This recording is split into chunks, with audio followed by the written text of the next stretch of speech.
नमस्कार, आप देख रहे हैं आज की खबर। मैं हूं आपके साथ रागिनी सिंह। रुक करते हैं बिहार झारखंड की बड़ी खबरों की ओर, लेकिन उससे पहले हेडलाइंस पर एक नजर। पूर्व कृषि मंत्री सुधाकर सिंह के खिलाफ आरजेडी ने लिया बड़ा एक्शन। लालू के कहने पर कारण बताओ नोटिस किया जारी। झारखंड के पाकुड़ में हुआ बम विस्फोट में एक घायल, 3 लोग हुए गिरफ्तार। नालंदा में फंदे से लटका मिला युवक का शव, हत्या या आत्महत्या, जांच में जुटी पुलिस। बाल संरक्षण आयोग अध्यक्ष काजल यादव पहुंची जमशेदपुर, बाल गृहों की व्यवस्थाओं का किया निरीक्षण। झारखंड के दुमका में 14 साल की लड़की के साथ हैवानियत, गैंगरेप कर झाड़ी में छोड़ गए दुष्कर्मी। राष्ट्रीय जनता दल के नेता पूर्व कृषि मंत्री सुधाकर सिंह को पार्टी की तरफ से कारण बताओ नोटिस जारी किया गया।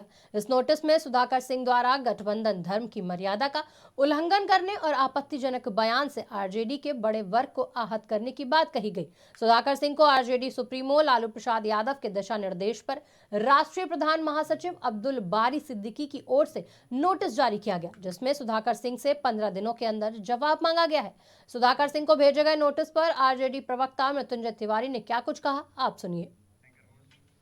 ऐसा है कि पत्र भेजा गया है और वो पत्र जो है राष्ट्रीय अध्यक्ष के निर्देश के आलोक में दिया गया है, पार्टी के संविधान के तहत दिया गया है। 15 दिनों के अंदर उसका जवाब देना है। जवाब जो भी आता है या ना आता है, जो भी है, तो उसके लिए भी प्रावधान संविधान में किया गया है। राष्ट्रीय जनता दल ने स्पष्ट कर दिया था कि गठबंधन धर्म को लेकर के कोई भी अनुशासन अगर तोड़ता है, अपने बयानों से असहज स्थिति पार्टी के अंदर और गठबंधन के अंदर करता है, ऐसे लोगों पर कार्रवाई होगी। डिप्टी सीएम श्री तेजस्वी यादव जी ने स्पष्ट। राजद के माननीय विधायक सुधाकर सिंह पर राष्ट्रीय जनता दल द्वारा गठबंधन धर्म की मर्यादा का उल्लंघन का आरोप और साथ ही साथ पार्टी के राष्ट्रीय नेतृत्व द्वारा लिए गए फैसले का उल्लंघन, प्रथम दृष्टया यह स्वीकार किया गया कि इन्होंने अनुशासन तोड़ा है। तो राजद का आंतरिक मामला है, राष्ट्रीय जनता दल का नेतृत्व सक्षम है ऐसे लोग जो गठबंधन धर्म की मर्यादा का उल्लंघन करते हैं उन पर दल के नियमों के अनुसार कार्रवाई कर। पाकुड़ के हिरणपुर के एक गांव में घर में झोले के अंदर बम पाया गया। बम को निकालने के दौरान बम ब्लास्ट हो गया, जिससे एक युवक गंभीर रूप से घायल हो गया। सूचना पर पहुंची पुलिस ने घटनास्थल से घायल को अस्पताल भिजवाकर 2 और युवक को गिरफ्तार किया। गिरफ्तार किए गए युवक से पुलिस पूछताछ कर रही है। वहीं ये गिरफ्तार व्यक्तियों के पास से पिस्टल भी बरामद की गई है। सूचना प्राप्त हुआ कि हिरणपुर थाना अंतर्गत दुलमी गाँव में एक घर में विस्फोट हुआ है। जब हमारी पुलिस वहाँ पर पहुँची तो वहाँ पे एक जन का हाथ उड़ा हुआ था और जब उससे पूछताछ किया गया तो उसने अपना नाम जमीन हांसदा बताया और वो वांछित अभियुक्त हमारा रहा है। और उसके बाद और भी जब वहाँ सर्च किया गया तो उसके साथ और भी 2 लोग मिले जो कि सभी वहाँ प्लान कर रहे थे, लूट का प्लान कर रहे थे। और ये इन तीनों का पुराना इतिहास भी रहा है आपराधिक। नालंदा में आज एक स्कूल के मैदान से संदिग्ध अवस्था में फंदे से लटका हुआ एक युवक का शव बरामद हुआ। मामला जिला मुख्यालय बिहार शरीफ के बिहार थाना क्षेत्र के सोगरा स्कूल के मैदान का है। मामले का खुलासा उस वक्त हुआ जब आसपास के लोग मॉर्निंग वॉक और एक्सरसाइज करने के लिए निकले, तब उन्हें एक युवक का शव मैदान में लगे लोहे की रेलिंग में फंदे से लटका हुआ दिखा, जिसके बाद इसकी सूचना स्थानीय पुलिस को दी गई। स्थानीय लोगों की माने तो किसी ने उसकी हत्या कर शव को यहां लाकर मफलर के सहारे लोहे की रेलिंग में बांधकर लटका दिया। शव की स्थिति देखने से ये प्रतीत हो रहा था कि किसी ने हत्या कर इसे आत्महत्या देने का काम किया है। लटका हुआ था और लगता है कि अपने से लटक गया है। हाँ सर। कहाँ पर का ये मामला है? तो मालूम नहीं हुआ है, हम लोग जानकारी ले रहे हैं क्योंकि स्टेशन का मैटर है। पहचान अभी नहीं हुआ? नहीं पहचान नहीं। क्या लगता है प्रथम दृष्टया देखने में? प्रथम दृष्टया से लगता है कि स्वयं जो है मुखला बांध के लटक गया, लटका हुआ था और लगता है कि अपने से लटक यहाँ पर पहले तो हमको जानकारी मिला कि ऐसी बात है, तो हम बिहार थाना प्रभारी इंस्पेक्टर साहब को फ़ोन किए। तो फ़ोन करने के बाद फिर हम यहाँ आए तो देखे कि लाश टांगा हुआ सही में है, हमको भी वही बताया गया था। तो फिर देखे कि लाश राज्य बाल संरक्षण आयोग अध्यक्ष काजल यादव आज दौरे पर जमशेदपुर पहुंची। उनके साथ आयोग के सदस्य सुनील कुमार भी मौजूद रहे। आपको बता दें कि आयोग के सदस्यों का कस्तूरबा गांधी बालिका आवासीय विद्यालय, बाल संरक्षण गृह और आंगनबाड़ी केंद्र का निरीक्षण किया गया। निरीक्षण कर व्यवस्थाओं का जायजा लिया गया। यहाँ पे वो सेंटर, प्रोविजन सेंटर जाएंगे, आंगनबाड़ी सेंटर जाएंगे और ये स्कूल बालिका जो है पूरा आई हूँ। मेरा मकसद ये था कि यहाँ के जो भी है हमारे बाल से रिलेटेड संबंध, जो भी संबंध है, तो उन सब का विज़िट करना। पहले हम लोग पोटका जा रहे हैं, आंगनबाड़ी सेंटर है, फिर प्रोविजन सेंटर भी है और ये बालिका स्कूल। दुमका के रामगढ़ थाना क्षेत्र के एक गांव में 14 साल की किशोरी के साथ 6 युवकों ने सामूहिक दुष्कर्म किया। दरिंदगी की यह घटना 14 जनवरी को हुई। देर शाम तक नृत्य संगीत के दौरान किशोरी को 6 युवक उठा कर ले गए और सामूहिक दुष्कर्म किया। इसके बाद पीड़िता को झाड़ी के पास छोड़कर सभी दुष्कर्मी फरार हो गए।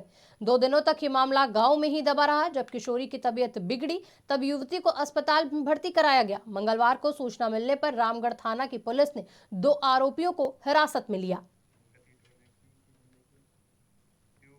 दुमका में आसनसोल रेल डिवीजन के डीआरएम परमानंद शर्मा और हावड़ा रेल डिवीजन के DRM Manish Jain Dumka railway station पहुंचे।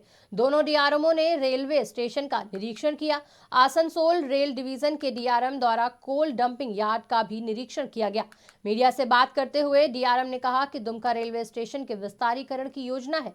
जिस स्थल का विस्तारीकरण होना है, उन्होंने कहा कि विस्तारीकरण के तहत सेंटिंग यार्ड का निर्माण किया जाएगा ताकि रेलवे को गति प्रदान की जा सके।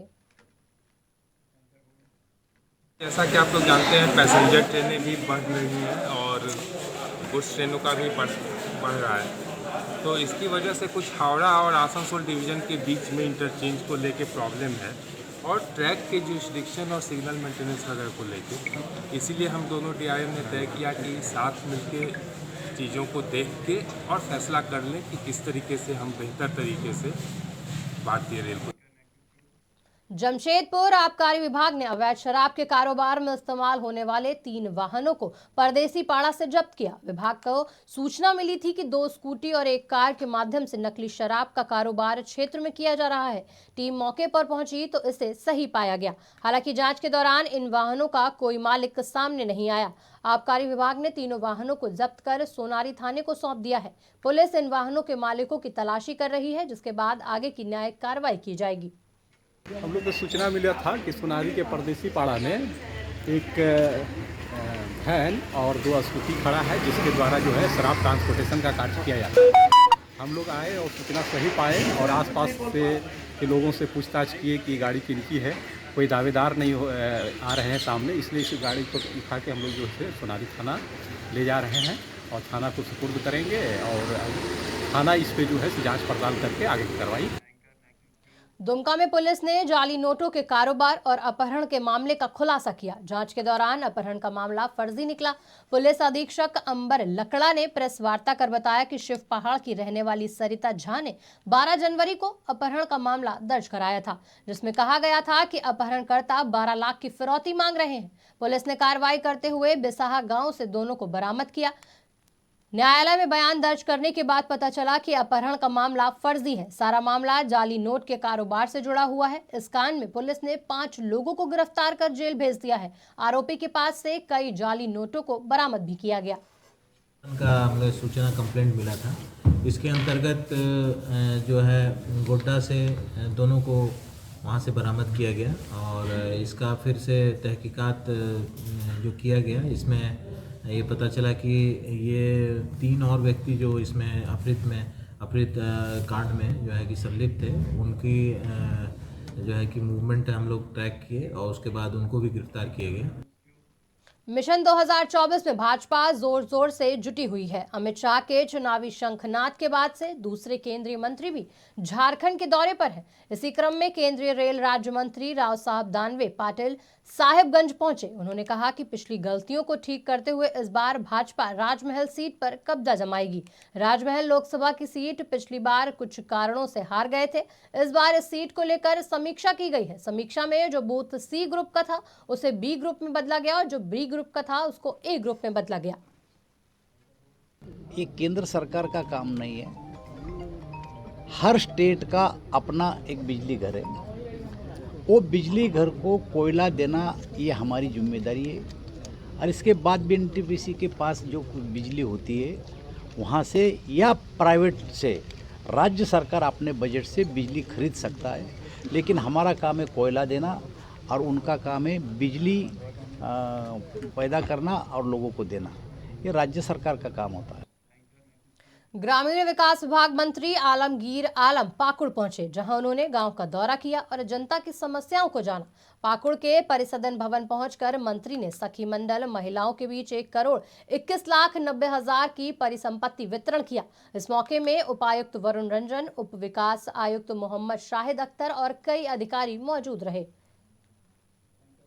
हम लोग जैसे जो सखी मंडल है उसको हम लोग जो ऋण देते हैं, ऐसे भी विकास के लिए पैसा देते हैं।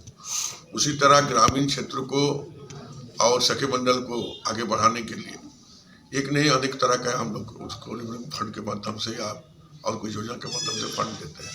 अभी सभी जिला का सभी सखी मंडल को करीब 108 सखी मंडल टीम को हम लोगों ने 1,21,90,000 रुपया हम लोग देने के काम किया है, ताकि इन लोगों को देखिए आप जीवन स्तर दिन ब दिन बेहतर होते जा रहा है। और मुझे खुशी है कि इन लोग भी तत्परता से काम कर रही है।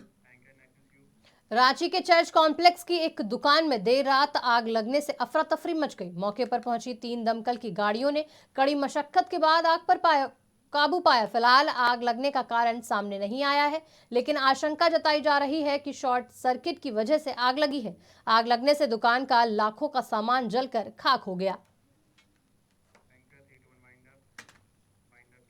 फिलहाल बिहार झारखंड की खबरों में इतना ही। देश दुनिया की तमाम बड़ी खबरों के लिए देखते रहिए आज की खबर।